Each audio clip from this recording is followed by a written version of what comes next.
Olá, bom dia. Muito obrigado mais uma vez pela sua companhia. Está começando mais uma edição do programa Agronegócio e eu desejo a você um dia muito abençoado. No programa de hoje nós vamos falar sobre o VBP, Valor Bruto da Produção. Vamos comentar do mercado de frutas frescas.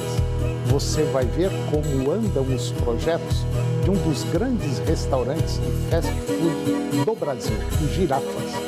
Vamos dar um giro pelos mercados do boi gordo e também do milho.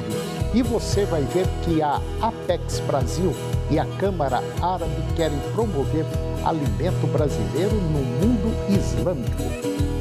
O programa Agronegócio já está no ar.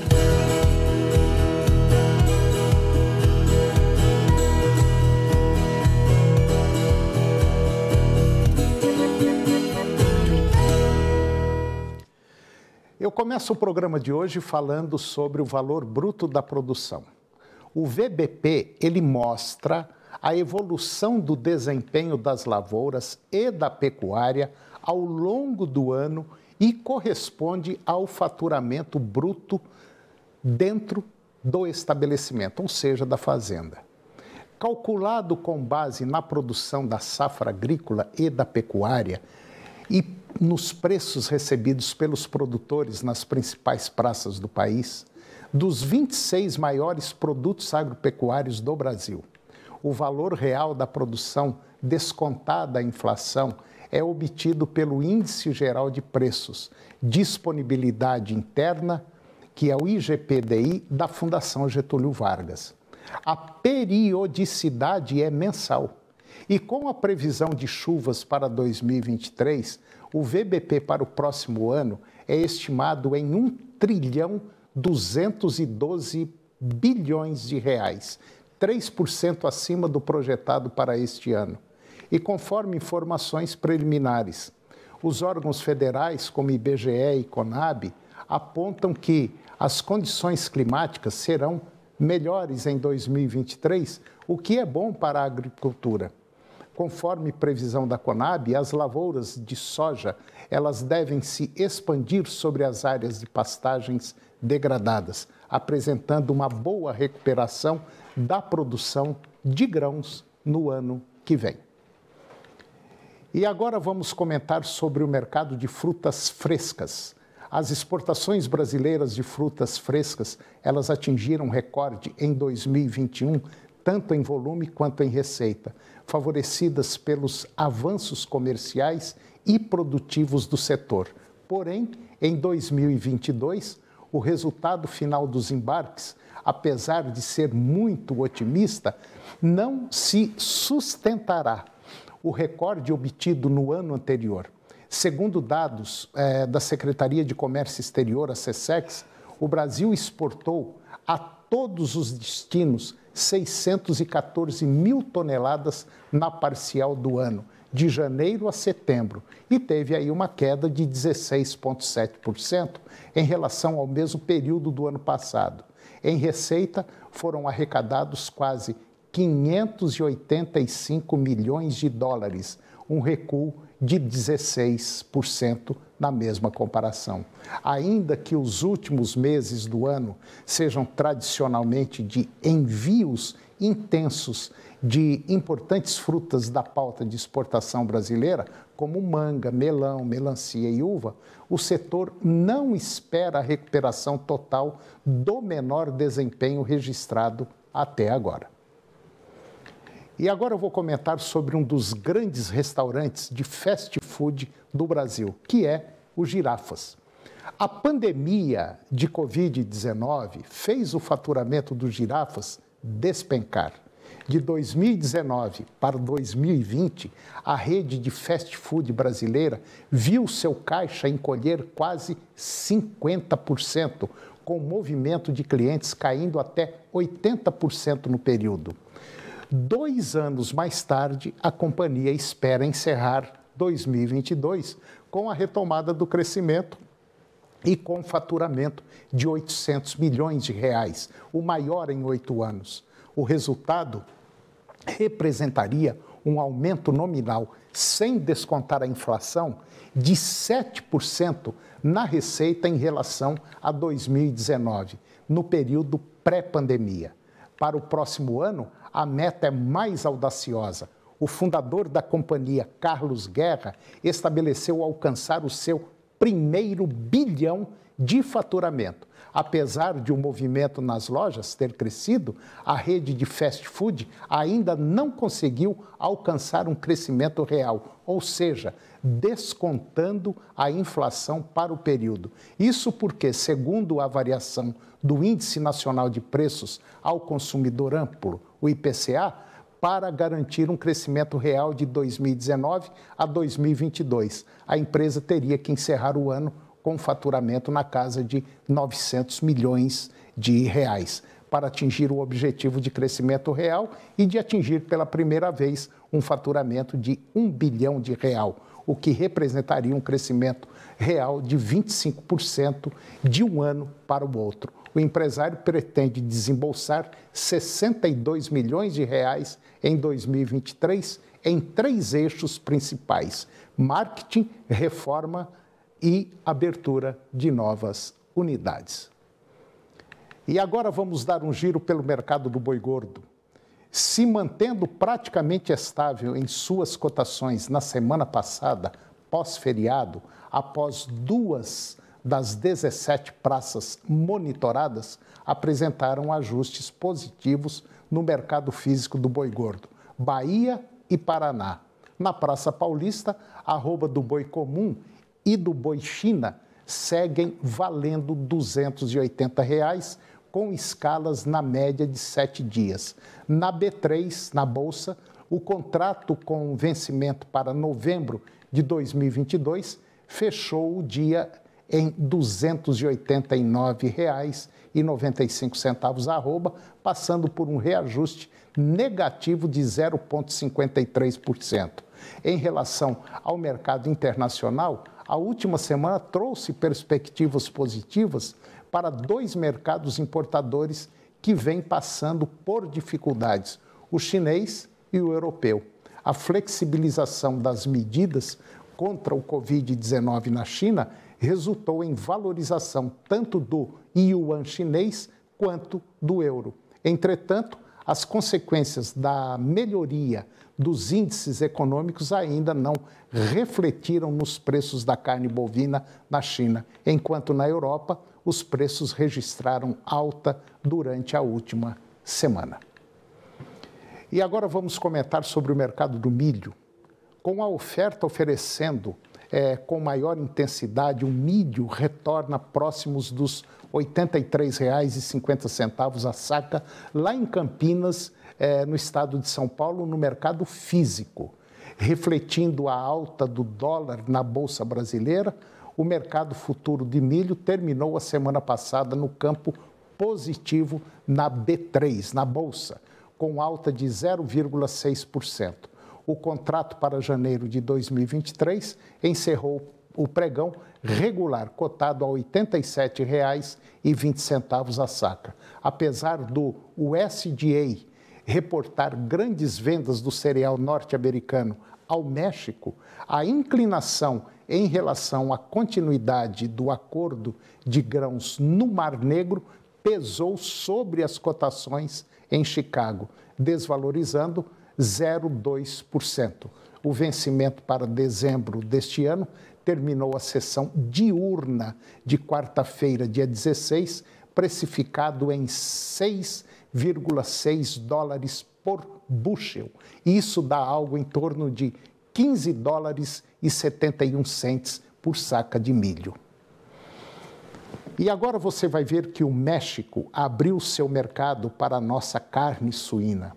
A Secretaria de Relações Internacionais do Ministério da Agricultura, Pecuária e Abastecimento comunicou a abertura do mercado do México para a carne suína brasileira. De acordo com a pasta, a conquista permitirá intensificar o comércio bilateral entre os 2 países. A Associação Brasileira de Proteína Animal, a BPA, ela informa que as habilitações referem-se às plantas frigoríficas de Santa Catarina, que, à época da solicitação de acesso às autoridades mexicanas, era a única região brasileira reconhecida pela Organização Mundial de Saúde Animal como livre de aftosa sem vacinação. Na visão do presidente da ABPA, o Ricardo Santin, a abertura do mercado mexicano representa uma das mais importantes conquistas para a cadeia exportadora de proteína animal do Brasil. O México é, historicamente, um dos 3 principais destinos das exportações globais de carne suína, com volumes próximo a 1 milhão de toneladas. Falamos de aproximadamente 10% do trade global. Para a diretoria de mercados da BPA, as exportações brasileiras deverão ser direcionadas aos processadores mexicanos, evitando concorrência com a produção local de suínos e com a abertura do mercado mexicano para a carne suína brasileira. Pelo menos é o que afirma o Ministério da Agricultura. O Brasil chegou a 48 novos mercados abertos para produtos agropecuários.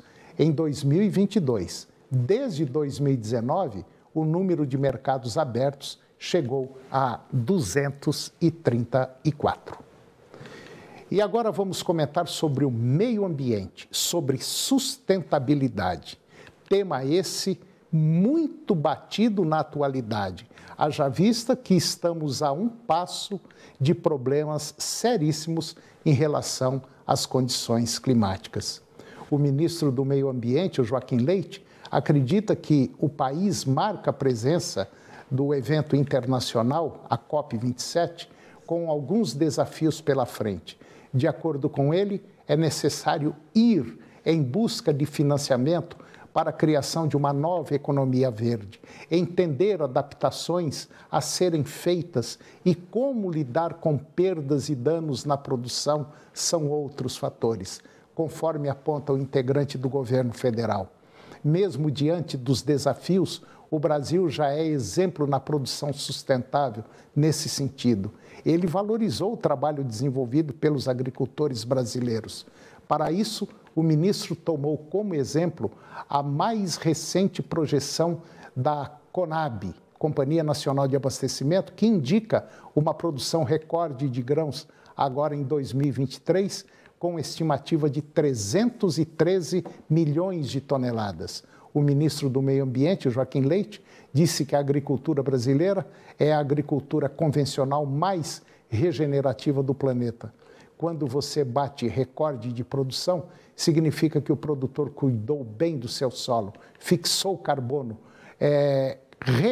reestruturou o seu solo, cuidou da sua água, cuidou da sua nascente. E depois do intervalo, nós vamos falar da cultura do tomate, uma fruta muito apreciada basicamente em todo o mundo. E também vamos falar da Apex Brasil e Câmara Árabe, que querem promover alimento brasileiro no mundo islâmico. Nós voltamos já, é um minuto só.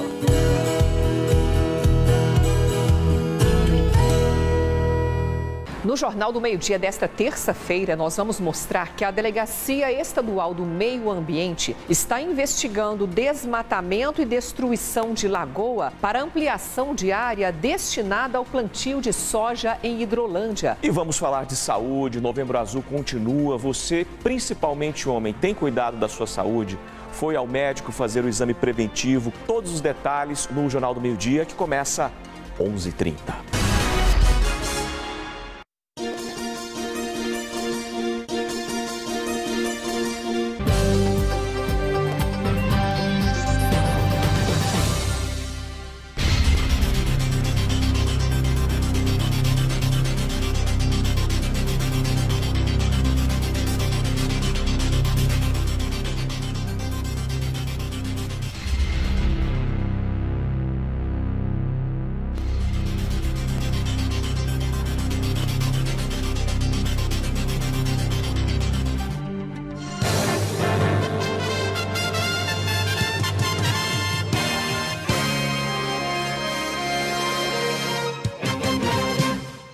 Comprar produtos de tecnologia mais barato com o seu CNPJ é no fujiocadistribuidor.com.br. Quem é empresário de qualquer ramo, compra os produtos das maiores marcas do mundo em qualquer quantidade. E você que é revendedor, abastece o estoque com o mais completo mix de produtos de tecnologia do país, com condições de preço e pagamento ainda mais especiais. O parceiro ideal... Seja qual for a necessidade. Então já sabe, para comprar produtos de tecnologia mais barato com o seu CNPJ... Acesse fujiocadistribuidor.com.br.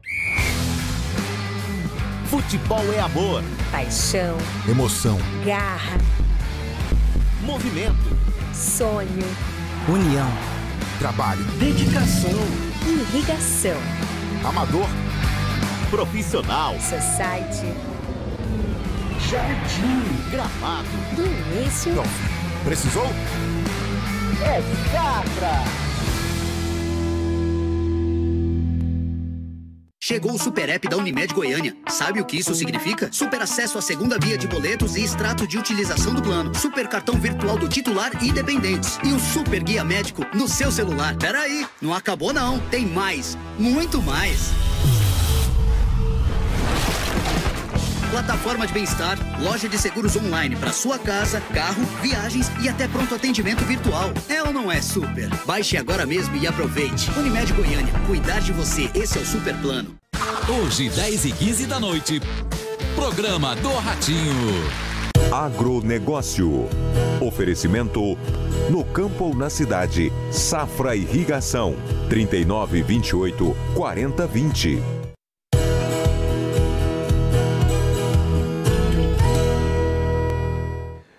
Eu estou de volta ao programa e agora nós vamos falar da cultura do tomate, uma fruta muito apreciada em quase todo o planeta. O tomate ele é nativo da América do Sul e da América Central e ele é repleto de valor nutritivo. Apesar de botanicamente ser uma fruta, geralmente ele é preparado como se fosse um vegetal. Atualmente, a maior produção de tomate vem da China, seguido pela Índia. Embora a sua coloração seja principalmente vermelha, ele é produzido em cores diferentes, incluindo um tomate meio roxo. Os tomates são repletos de vitamina K e também de cálcio, e de acordo com o Departamento de Agricultura dos Estados Unidos, 100 gramas de tomate possui 110 miligramas de cálcio. Isso significa ossos mais fortes para quem os consome. Um outro benefício do vegetal é o controle de açúcar no sangue, por causa do mineral chamado cromo.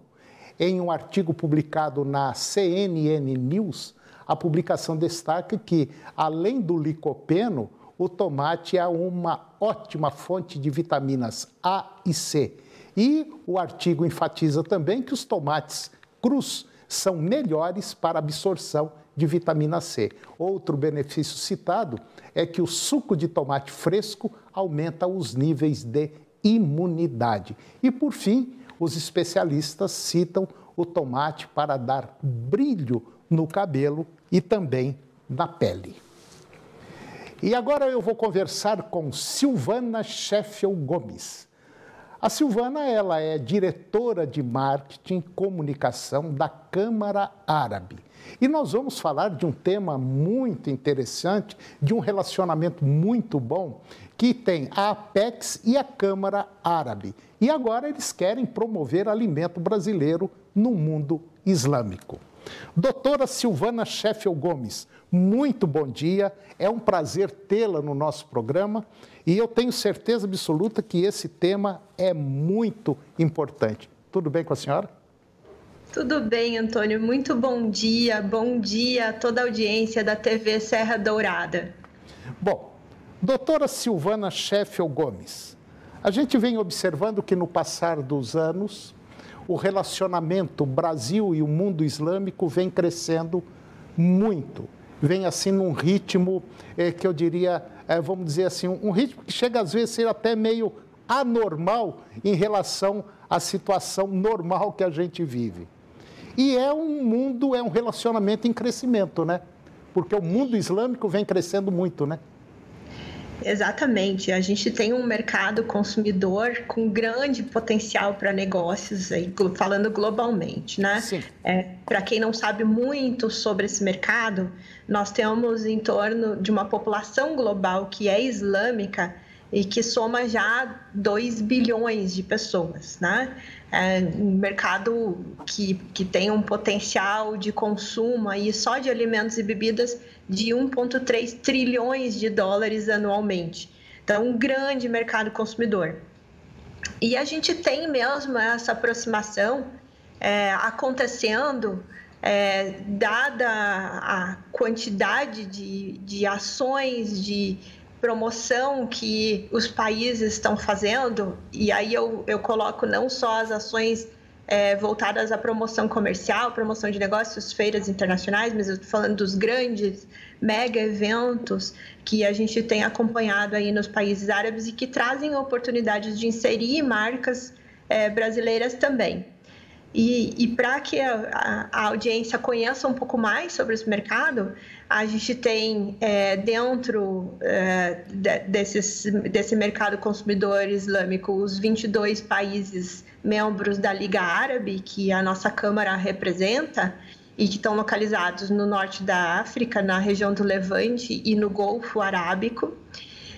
Mas o consumo islâmico também, ao consumo islâmico se somam também países como a Indonésia, a Malásia, alguns países da África subsaariana e, por que não dizer, há consumidores islâmicos também na Europa, nos Estados Unidos. Então, o nosso projeto que almeja aí inserir novas empresas, novas indústrias de alimento nesse contexto dos negócios globais halal, né, voltados ao consumidor islâmico. Ele vai abordar não só os 22 países árabes, que a Câmara é bastante especializada, mas nós vamos ampliar o leque e promover o acesso das empresas também a outros mercados islâmicos. Por falar em mercado halal, o Brasil hoje é um dos principais países na produção de alimento halal, né? Sim, é o grande fornecedor de proteína halal para o mundo, né? Tem essa imagem reconhecida. E justamente porque nós já temos esse reconhecimento de imagem, que a nossa proposta é diversificar essa pauta de exportações de alimentos e bebidas globalmente. Ou seja, nós vamos atender sim as empresas que fornecem proteína halal para o mundo, mas nós queremos inserir outros tipos de alimentos nessa pauta de exportação.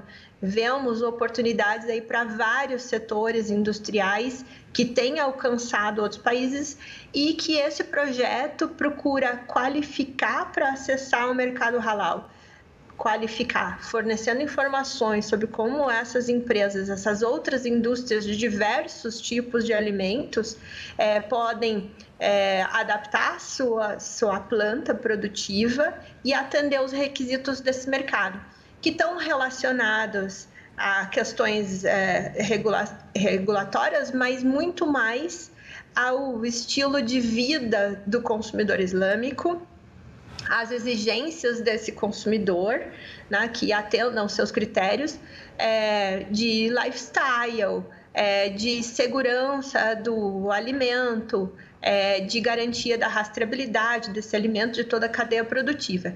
Então, o projeto ele vai trabalhar desde a capacitação das empresas até o apoio para a qualificação, certificação da planta produtiva, a primeira certificação halal, até as ações de promoção comercial e construção de imagem do Brasil como grande fornecedor de alimentos e bebidas em geral para o mercado global islâmico. As empresas poderão acessar todo esse aparato, esse conjunto de soluções e ações para que ela possa ser amparada a, de fato, realizar negócios nesse mercado. Bom, o Brasil vem passando por uma transformação política muito grande. Mas nós também sabemos que o Brasil vem passando por uma transformação excelente na área de produção de alimentos. E o Brasil hoje é um país muito respeitado lá fora. E é um país também, o nosso Brasil, ele é um país que ele traz segurança no abastecimento alimentar para outros países. O Brasil, visto pelo mundo islâmico, visto pela, vamos dizer, pela Câmara de Comércio Árabe, é um país que pode, vamos dizer assim, garantir em grande parte o abastecimento alimentar do mundo islâmico? Sem dúvida nenhuma, Antônio, os países árabes veem o Brasil como esse grande parceiro para os programas de segurança alimentar, principalmente nos países do Golfo, mas também outros países. Então, nós temos essa imagem e nós temos esse potencial de avançar mais com esses mercados, né? E o programa do projeto Halal do Brasil, junto com a APEC, junto com os demais parceiros, ele vai abrir mais portas para que as empresas possam participar desses programas e possam ser fornecedoras. Na verdade, quando a gente fala no mundo islâmico, exportar para o mundo islâmico, a gente enxerga só alimento, mas não é só carne, não é só soja, ou seja lá o que for, também produtos cosméticos, né? Está em grande crescimento essa área, né? Até mais que isso, Antônio. Se a gente considerar todo o consumo islâmico global, a gente está falando de um mercado de mais de 5 trilhões de dólares de consumo anual. Então, você veja, eu tenho 1,3 trilhões de consumo de alimentos, mas eu tenho várias outras categorias de produtos e serviços Sim. que podem acessar esse mercado. Cosméticos é um deles, mas eu tenho oportunidades no fármaco, eu tenho entretenimento, né? Sim. Tenho turismo, tem uma série de setores que, quem sabe, né, nessa primeira fase a gente está incorporando aí na nossa estratégia o segmento de alimentos e bebidas, mas quem sabe depois dessa primeira rodada de 30 meses, que é a duração do nosso projeto, a gente não possa incluir cosméticos, moda, fármacos e outras categorias de produto que certamente teriam sucesso nesse mercado. Com certeza absoluta. Doutora Silvana Sheffield Gomes, diretora de Marketing e Comunicação da Câmara Árabe, eu adorei a nossa conversa, gostei muito e eu tenho certeza absoluta que a gente pode ter novas conversas dentro de um futuro muito próximo. E eu gostaria de trazê-la mais vezes, porque eu acho que interessa isso aqui demais. Haja vista que a gente tem um programa que tem uma aceitação muito boa, tem muitos produtores nos vendo, nos assistindo, e isso também eu acho que é bom para abrir um pouquinho mais o mercado também, sempre ajuda. Olha, muito obrigado e eu coloco o nosso programa à sua disposição. Para quando precisar, nós estamos às ordens. Muito obrigada, Antônio. Certamente teremos grandes oportunidades de falar mais sobre o programa, de comunicar aí para os produtores, para as indústrias, as oportunidades oferecidas, tanto pelo programa Halal do Brasil, quanto pela Câmara Árabe, que está aqui completamente à disposição de todos. Obrigada pela oportunidade de estar com vocês aqui. Desejo um ótimo dia a todos. Eu que agradeço. Muito obrigado. E o programa de hoje chegou ao fim. E eu termino o nosso programa com a seguinte frase: o segredo do sucesso na vida é estar pronto para a oportunidade quando ela surgir. Muito obrigado pela sua companhia, que Deus nos abençoe e até o próximo programa.